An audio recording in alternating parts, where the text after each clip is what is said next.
Kawal transformasi sepak bola Indonesia.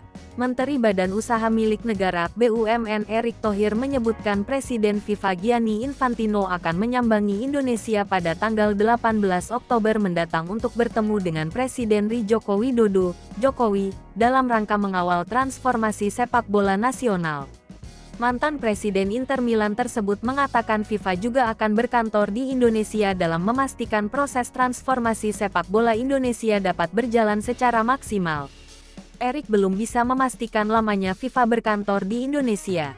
Dia menilai niat baik FIFA dan pemerintah Indonesia dalam membenahi sepak bola Indonesia harus diapresiasi. Dia menilai hal ini merupakan kesempatan emas untuk Indonesia dalam memperbaiki tata kelola sepak bola Indonesia. Erick menyebutkan, upaya ini memerlukan dukungan semua pihak, mulai dari klub, supporter, keamanan, dan stasiun televisi. Erick mengingatkan tragedi Kanjuruhan tidak boleh berulang dalam ajang olahraga apapun.